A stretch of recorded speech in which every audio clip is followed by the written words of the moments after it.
Welcome to Target Market Insights, the multifamily and marketing podcast. Each week, John Kasman interviews multifamily and marketing experts to teach you how to find the best places to invest, attract investors, and grow your portfolio. You are listening to Target Market Insights with your host, John Kasman. Welcome to Target Market Insights, the multifamily and marketing show.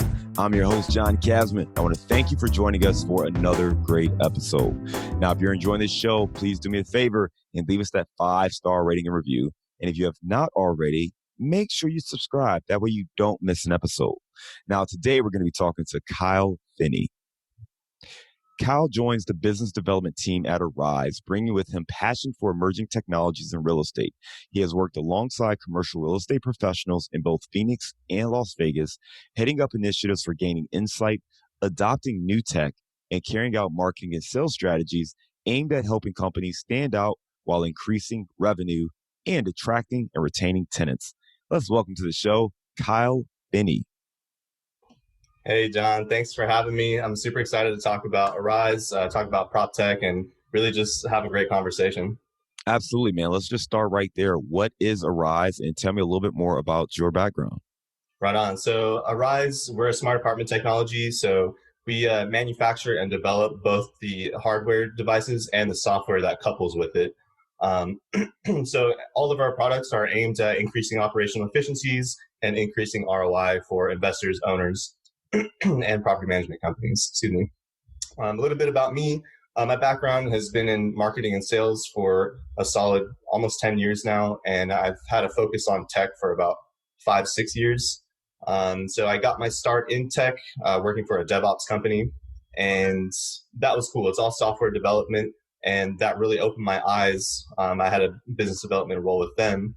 And when I moved out to Phoenix about 2 years ago, I wanted to get right back into tech, and I wanted to get into emerging tech. And so I started doing some research. I found multifamily, like smart home tech, and I was like, oh, well, multifamily is booming here. It's booming all over the country. So why not get into something that is a product or service? And, Arize is that perfect fit for me. No, man, I appreciate you sharing that. And you gave a little bit of terms that some folks may not know, especially if they're not in the tech space all the time. So you said DevOps. I'm assuming that's development and operations. Maybe you can give a little more context there. Yeah, so DevOps, it's all the back-end stuff that the average day-to-day consumer doesn't really see. So any application that you're using is developed on like a web server. And so the operating system that we worked off was Amazon Web Services. So AWS, some of the biggest companies are built and run on AWS, eBay, Amazon, obviously, Netflix, you name it. So on the back end and the software and coding side, there's a lot that goes on for you to be able to turn your TV on, connect, to your Roku, and then click something like Netflix and be able to scroll through all those apps.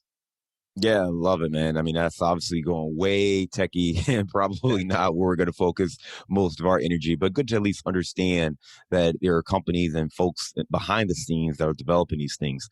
Let's talk about, smart home and smart technology, because as real estate investors, many of our listeners are saying, okay, hey, how relevant is this? Maybe we can talk about, the growth, the trajectory, and where things are headed when it comes to prop tech and smart home technology.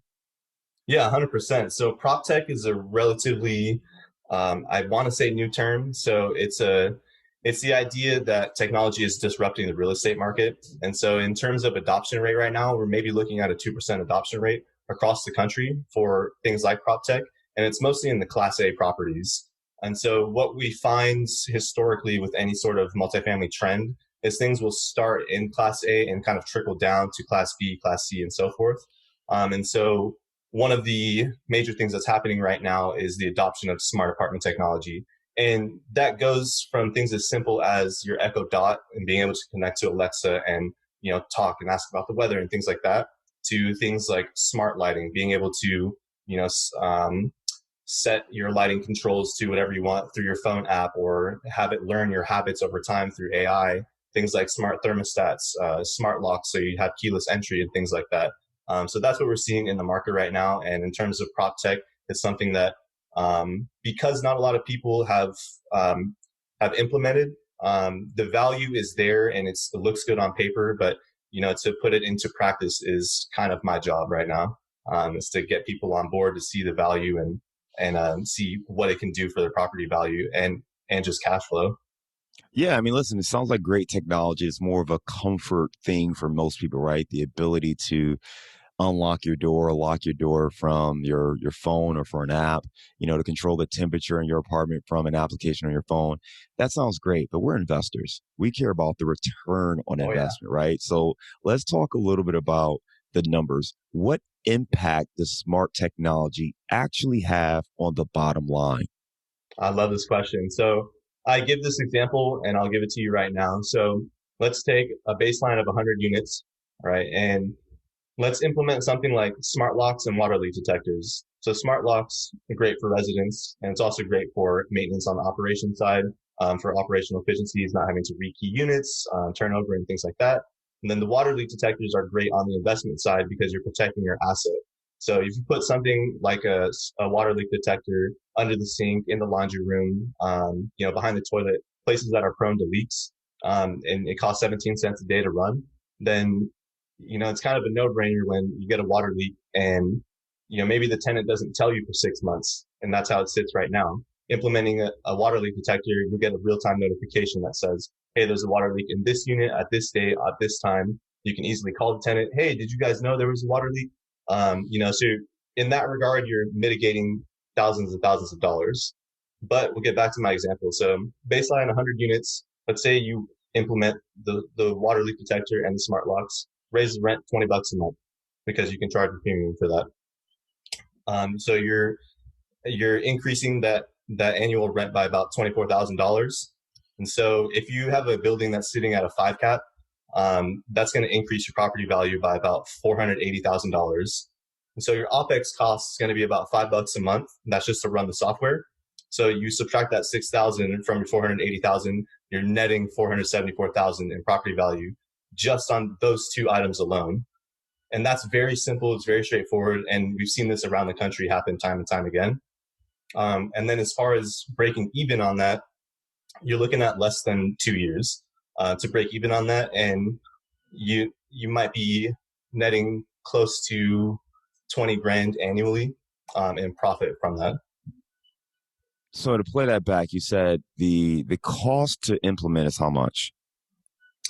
So I guess on a standard package, you'd be looking just shy of $500. So you're looking at, 48, let's say 48,000 or 50,000 in CapEx. And the thing is we do have other purchasing options. So if raising capital for something around 50 grand is a concern, then we have other options for that. So you can put it as an OPEX cost on your books kind of thing. Right. So around $500 a unit roughly for, getting it installed and set up.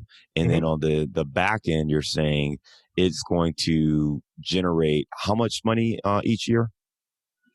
So after you break even, you'd probably generate somewhere between 18 to 20 grand annually on that, 480 to $500 per unit investment. Okay, got it. And you're saying that you said about the premium would be about $20 per unit, you think? So I use that because that's on the very low end. Depending on where you're at in the market, you can charge, we've seen between $30 and $60 a month. So obviously the higher you raise the rents, the quicker you're going to see that ROI. And that's going to be based on the package too, right? So if you do the smart thermostat, everything, right, they'll probably go higher. If you only did, say, the water leaks and the smart locks, maybe it's not to the same extent.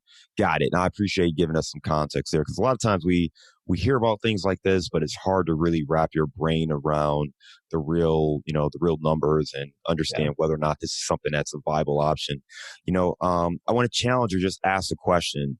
We talked about getting a premium in rent from residents.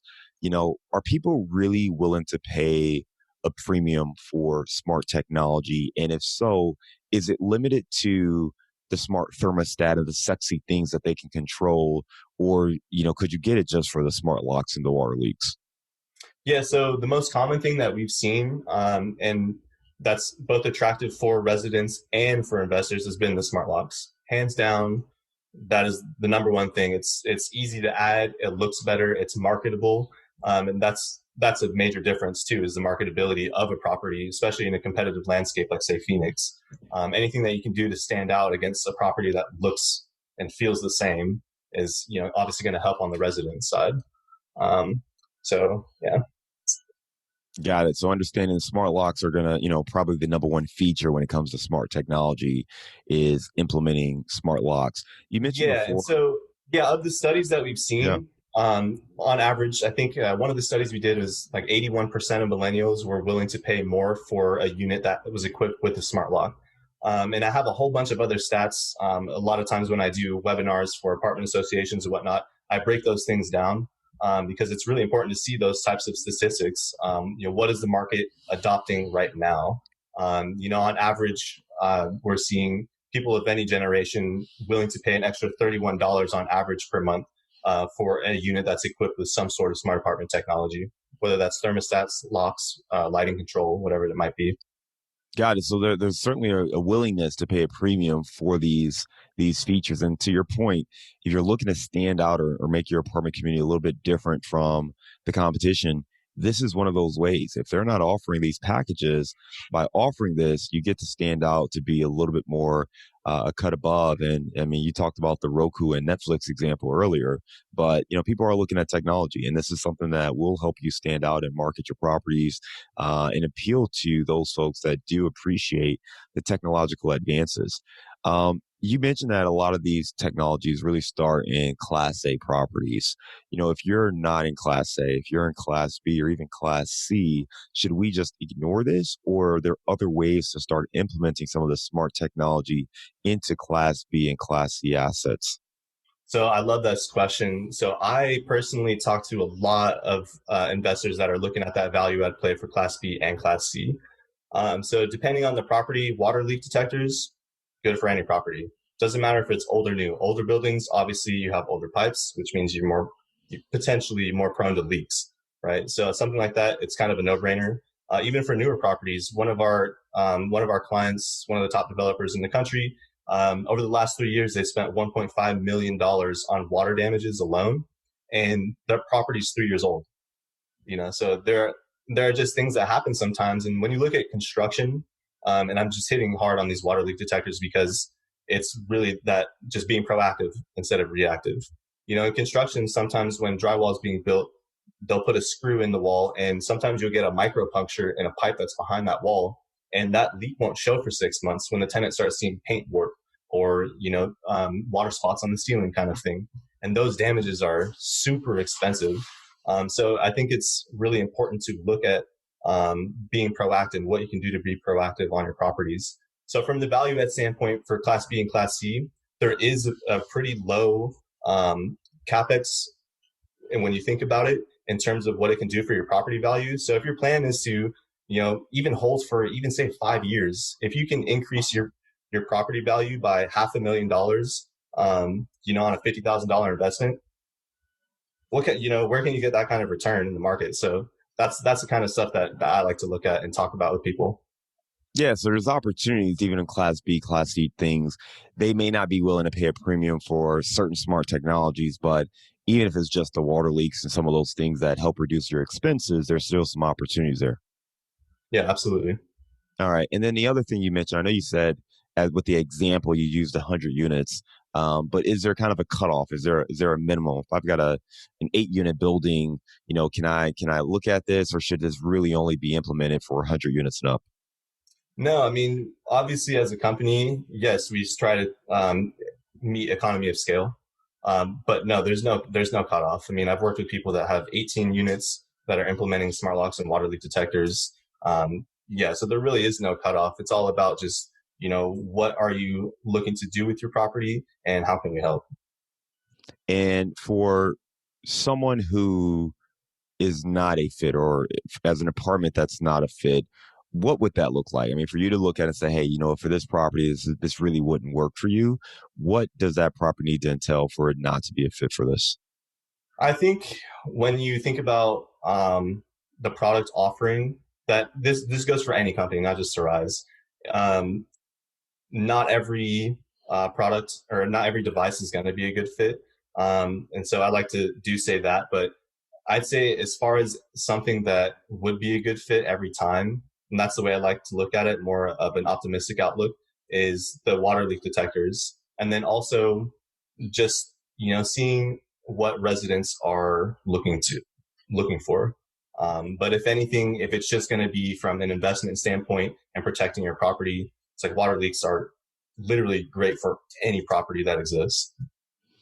No, I appreciate that, and that's one of the things too. Like, for people is just understanding that there's two sides, right? There's revenue creation and generating, and then there's trying to mitigate the expenses. The more we can limit those expenses, identify those trouble spots, and get those things corrected, we're going to boost the NOI. And at the end of the day, that's what we're really talking about is boosting the NOI. I know that these technologies, and I want to speak more holistically now, right? As we think about just the multifamily industry, real estate in general, it's very slow to adapt to new technology, right? So a lot of people listening may say, hey, that sounds cool and interesting, but I don't really know anybody that's doing this right now.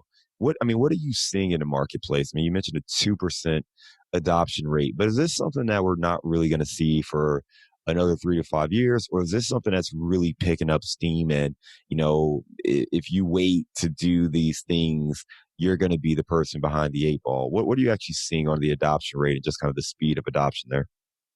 So in terms of adoption, we, like every other company, we have competition that's been around for years, and everyone's pushing for this. And the thing is so when I talk to investors that have implemented any sort of prop tech, they are 100% in because they've implemented it and they've seen what it can do from both the resident satisfaction standpoint and that bottom line. And that's the biggest thing. I was on a podcast with Kent Ritter. He's does a Ritter on real estate, and he's implemented on several of his properties. And this year, he'll have several hundred properties all online with PropTech. And so when I talk to him, he is like full blown just about PropTech in multifamily because of what it can do for your bottom line. And he preaches this to, on his podcast and people that he talks to. He was on a Forbes article, has been in the New York Times talking about PropTech because he truly believes in it. So in terms of adoption rate, I think it's just up to people like me and our competitors that are trying to show the value to investors to say, hey, let's just try one property. Let's just try some devices on some of your units kind of thing, just to do a proof of concept. And I think once that proof of concept is proven, that's when you start getting those conversions of people saying, I'm not really sure, to like, oh, okay, I see the value on paper, and then saying, oh, okay, let's do this for all our properties. And so from an adoption standpoint too, property management companies are a big driver in this. So your companies like Greystar, the big ones, Chamberlain and Associates out here in Phoenix, things like that. Once they prove the concept on one property, they just get automatic buy-in from their owners. No, that's awesome. And I love the fact that you mentioned our buddy Kent Ritter, who was a guest back on episode 129. You can check out our conversation where we talk about getting started in multifamily and investing in the Indianapolis market, a good friend of the show. And to your point, though, it's like the folks who are implementing it, they get excited because they see the work. And it's like we said, it's part of it is like, hey, it's sexy, it's new. And let's be honest, there's not that many new things we can do with real estate, right? There's not, there's no new paint scheme that's going to rock your NOI. So, the prop tech, the smart home technology, that's probably one of the sexiest things that's out there for creating something that's a little new and different and modern for these apartments, and really starting to compete with the newer construction properties that are out there. So I think there's something there, but more importantly, we're talking about the value, the NOI, the ability to detect issues and resolve those issues before they become bigger issues, Yeah. and ultimately increasing the bottom line of the return. So if there's opportunities there, that seems like the place to go. And you mentioned the big companies, the Gray Stars, the big property management firms. They're the ones that are easily adopting this technology and really pushing it forward. So it sounds like we should expect to see this become more and more common, not just in Class A, but more in the Class B and potentially even Class C properties over the next 3 to 5 years or so. I 100% agree. And I think During what I'd like to start seeing in the market is when investors and investment groups are looking at the renovation phase is to group it in with that renovation stage, because even as it sits, you know, the classic value add play right now is, buy a property, renovate some of the units with, LVP and the countertops and paint the cabinets and things like that. But if everyone's doing that, you're not standing out. And if you can do something to stand out and also increase your NOI, why wouldn't you do it? No, it makes a lot of sense. Makes a lot of sense. Um, as we think about smart tech, what's on the horizon? Because this is one of those areas where, I mean, we're talking water leaks and smart locks. That's great, but we know that things are always evolving. I mean, what are the things that are in the works that are new that maybe we haven't seen just yet that should be on the horizon? Oh man, so I've seen some pretty crazy things. Um, Things from beds being embedded in the ceiling and coming down, at the push of a button, or like also having a heater in it, to things like on the subject of like working from home kind of thing. And specifically to apartments, I've seen units in New York where you'll have a living room set up that press a button, it opens up to an office. So it's creating more space within the space. So thinking about that functionality, and then also thinking about, who's going to pay for this and where can we implement it kind of thing. But it's just crazy things like that. And I think ultimately just complete interconnectivity of your whole unit, being able to talk physically or through an app to any device in your home to power it on, to adjust things. And then also, I think AI is going to be a huge thing in multifamily soon. With the thermostats now, like I have one, depending on how you adjust the thermostat throughout your day, it'll learn those habits and then just automatically start implementing those kind of temperature controls. So I think between AI and then more of the lavish type things and just ultimate interconnectivity, that's where I think we'll see the market go. So I'm seeing a lot of the Jetsons, when you're talking. I'm seeing the beds dropping, pushing a button, and the living room changes from a living room to an office space, and there's a desk that just flips over with the push of a button. So if that's where we're headed with our AI robots coming to serve us breakfast and comb our hair and brush our teeth all at the same time, we're in for a wild ride. So Yeah, that's for sure. I wonder who the guys are who are sitting there and coming up with this stuff, right? Are they just watching old episodes and saying, yep, let's try that. Let's do that. Let's make this room Just try it completely out. turn Yeah. over. I was on Instagram and I saw this video where, with the push of a button, a plasma TV came from under the bed. It came out and towards the foot of the bed and then up in viewing distance. So you could just lay in bed, push a button. The TV comes when you're done. You push the button, the TV goes back down and away. So it's not even on the wall anymore. It's just like you push a button and it appears. But I mean, there's a lot of real fun, crazy things that I think people are working on right now. Yeah, I love seeing it too. Just how do you get creative really just innovating on something that already exists, Yeah, and start seeing some real creative things as time goes on. I want to go 180, right? So let's go the complete other way. For someone who has like no smart technology in their properties right now, and they're looking at it and they're saying, hey, look, that cost to get started just seems high. Will I really recoup that investment? Like, I don't know.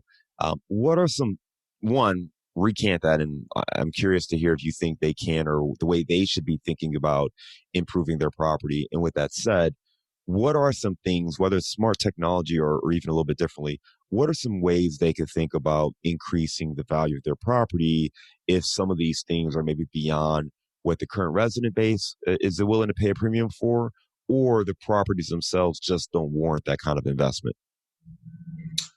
Let's see. I mean, I'd say the timing is different for everybody. So I think if you look at just historically in any industry, you have early adopters, you have your late adopters, and then that bell curve that hits everybody in between. I think sometimes it's just not the right time for people. And, when in terms of wanting to increase the value of their property, like right now, there may not be certain things that smart apartment tech people are willing to see. And that's my job, is to educate people on that value and work out what kind of what's going to allow them to adopt this sort of technology, just to either stay with the market or get ahead of it. And so in terms of, if it comes down to it being a cost thing, for me, it's working out, okay, what kind of purchase option can we look at to make this more feasible for you? And if not, that's okay. And then we look at things like, okay, does your building have a history of water leaks? Have you had a history of, fire damage? What has it been? And then we'll just look at one thing. That way we're protecting their asset. And then also, you may not necessarily charge a huge premium on water leak detectors or smoke detectors, because that's not really for the resident. But something like that, you could still, obviously you want to break even on that and make some money on that. But that's how we'd help investors on that end that aren't necessarily willing or ready to adopt technology or don't see it as something that they're willing to put capital up front for. Yeah, and I think too, like the push is just to have owners thinking about the NOI. Just think about how can you drive the income from your property.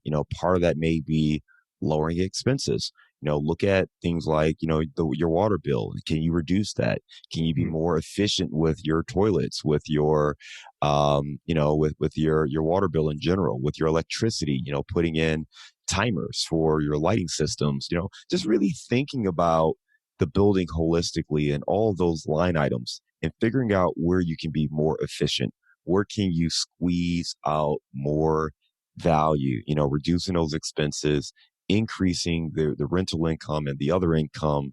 That way you can optimize your property. That's really what we're talking about. And if smart technology allows you to do that, that's great. If it's not a fit for whatever reason, just think about other areas where you can be more efficient with your property, ultimately, so you can have a better property that is driving the NOI, it's more marketable for potential residents, and allows you to stand out in the marketplace. Yeah, I love that. I really do. Even something like, I was on a webinar yesterday, and I forget his name, but he was talking about thermostats. They did a study, and I think with smart thermostats and setting automations, and also just in vacant units, having the ability to just from an application set the temperature as soon as a resident moves out, kind of thing. You're saving like 10% on energy costs with that alone, and that's within common areas, and in unit. So, like you said, if you can lower an expense, you're still adding value to your property. That's in a sense increasing your NOI. No, a great way to look at it. All right, are you ready for a bullseye round? Let's do it. Give me a failure or an apparent failure that sets you up for later success. In life in general? Life in general or in business, up to you. Okay, so let's see. Well, my first business that I ever launched was a marketing company. I had been working in a sales environment for a while, and I was like, oh, why would I work for somebody and make these calls and stuff like that when I could do this for myself and net much higher, profits? And so I went to start it. I didn't know what I was doing, and I thought I could do it all on my own. And so I'm getting to a point here. So thought I could do it all on my own, was working long hours, and I was like, yeah, this is what you have to do. You have to grind until you can't keep your eyes open anymore, and then do it all again the next day, and don't eat, and just call a billion people. And I got burnt out. And I started losing clients because my work was becoming worse and worse, kind of thing. The quality was degrading. And so I ended up having to exit that business. And it hit me really hard. I fell into a really low place in my life, and I started talking to people around me to get perspective. And then that's when it hit me. I was, I think, 18 at the time, or 19. It hit me. You need people around you that have the same ideals as you, that will support you in what you do, and ultimately want to see you succeed the same way they want to succeed. And that point in my life, that changed everything for me. Now I think networking is very important. I think it's important to surround yourself with people that want to build you up and have the same ideals, values, and morals that you do. Give me a digital or mobile resource you recommend for your business. Digital or mobile resource. Let's see.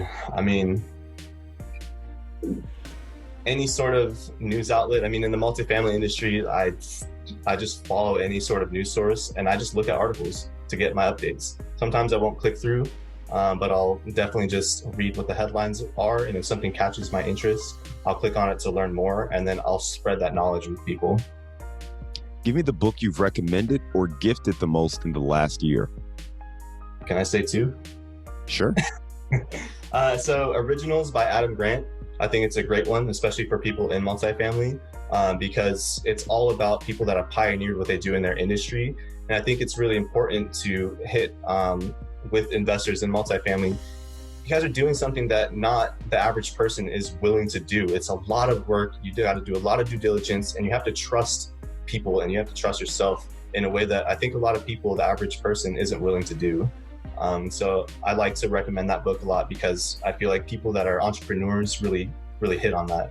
And the other one is The Four Agreements. It's just a good life lesson book. Give me a daily habit that helps you stay focused on your goals. Just have a routine. I think having a morning routine sets you up for the day, and nighttime routines are important as well, to be able to get like the right kind of sleep, and just reset for the next day. So when you wake up, there's no surprises, or if there is a surprise, you can adapt to it and get right back into your day. What's one thing you know now that you wish you knew when you were starting out? Trust people, and ask for help. Don't never be too prideful to ask for help. What are you curious about right now? Where life is going to be in the next 50 years. Well, George Jetson, I mean, that's pretty much it, right? That's it. All right. I know we talked about being in Phoenix and going back to Vegas, but I'm very curious, man. You got to give me the best place to grab a bite in the Phoenix area. Oh, man. Oh, man. I like Bitter and Twisted. It's a cocktail bar downtown. Great Korean nachos. I'm all about them, and they have great cocktails. So I think it's a spot to go to if you're ever out here. All right, we'll definitely make sure to put that on the list and check that out. Kyle, you gave us a lot of great information, man. I appreciate you helping us learn a little bit more about smart technology, PropTech, and how it is, becoming more and more relevant in the multifamily industry. As investors, if we haven't considered PropTech yet, you've given us a lot of reasons to start considering it. Even if you're doing a C-class property where you don't think it's a fit, water leak detection, smart locks, things like that may be great options for us. So give us some great things to think about how we can start leaning more on the technology to help drive the NOI. For listeners who want to learn more about you or maybe learn a little bit more about Arize, what's the best way for them to reach out? You can reach me on LinkedIn, just Kyle Finney. My email is kyle.finney@arizehub.com. And then if you want to learn more about Arize, check them out on LinkedIn, just ARIZE, excuse me. And then the website is arizehub.com. Yeah. Excellent. Kyle, listen, you have a great day, and we look forward to talking to you again soon. All right. Thanks, John, so much. It was a pleasure talking with you.